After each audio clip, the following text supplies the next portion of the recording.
Bienvenue en terre Adélie, avec ces vents catabatiques qui dévalent régulièrement sur la banquise côtière, façonnant l'environnement, et ces paysages hivernaux glacés à perte de vue. Météo France exerce en terre Adélie des missions d'observation de surface et d'altitude, de climatologie, des prévisions à titre de sécurité, mais aussi un suivi des mesures d'ozone stratosphérique et de l'état de la banquise autour de la base. Un rôle d'assistance aéronautique est également réalisé durant la campagne d'été. La première mission historique de la station est d'effectuer des observations météorologiques au niveau du sol.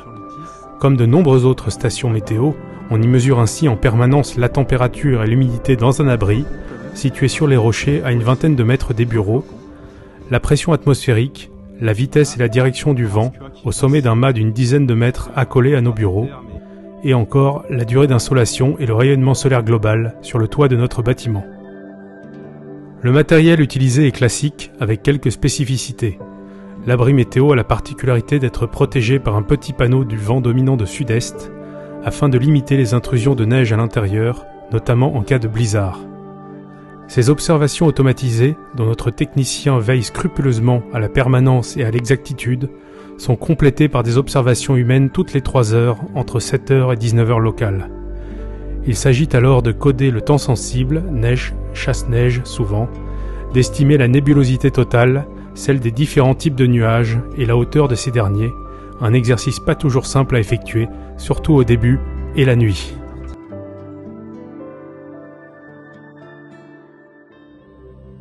Tous les jours, quelles que soient les conditions météo, un sondage par ballon-sonde, aussi appelé radiosondage, est effectué peu avant 9h locale pour atteindre le milieu de sondage vers 0h UTC, soit 10h locale.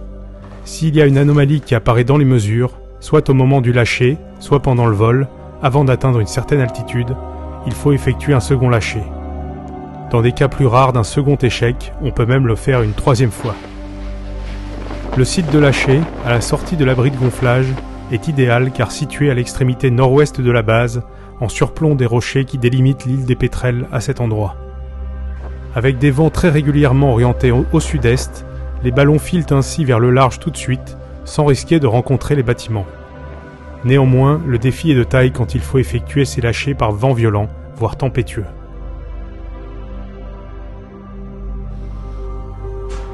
Nous allons faire le lâcher de ballon de Noël 2019, un petit peu en avance, mais pour que le message soit transmis en France, au milieu des manchots.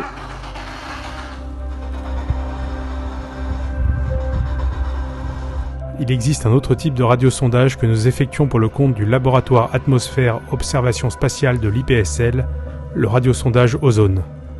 Le principe est le même, mais à la sonde classique météo est reliée une autre sonde, beaucoup plus grosse, chère et complexe, la sonde ozone. L'objectif est d'étudier la couche d'ozone antarctique et son fameux trou sur la région, en mesurant la quantité d'ozone présente jusqu'en moyenne stratosphère. Ces radiosondages ozone montent plus haut que les radiosondages météo quotidiens. Les ballons éclatent souvent à une altitude supérieure à 30 km, une altitude que les ballons quotidiens ne dépassent quasiment jamais, éclatant souvent autour de 25 km.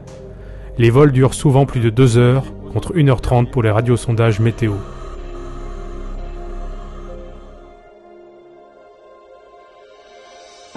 Durant l'été, Météo France assiste parfois le navire ravitailleur de la base, l'Astrolabe, en lui fournissant des prévisions locales. Son rôle est fondamental puisqu'il permet de novembre à fin février d'apporter matériel, vivres et personnel qui se relaient sur la base avec 5 rotations entre l'Australie et la terre Adélie.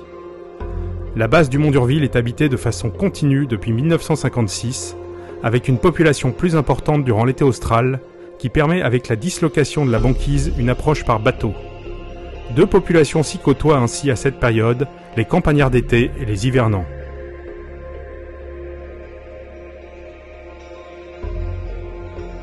On trouve en terre Adélie 2 espèces bien différentes de manchots, en grand nombre, les manchots Adélie et les manchots empereurs.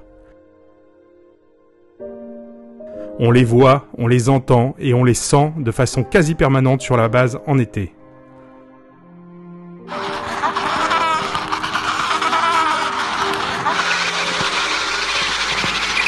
C'est un spectacle de la nature auquel on a le privilège incroyable d'assister, en essayant de diminuer au maximum l'impact de notre présence qui semble presque insolite au royaume des manchots. Je tiens à souligner qu'au-delà de l'aventure extraordinaire en soi qu'est un hivernage en Antarctique, le métier de météorologue qu'on y exerce est une opportunité unique et passionnante, combinant observation et prévision au cœur de l'activité de la base.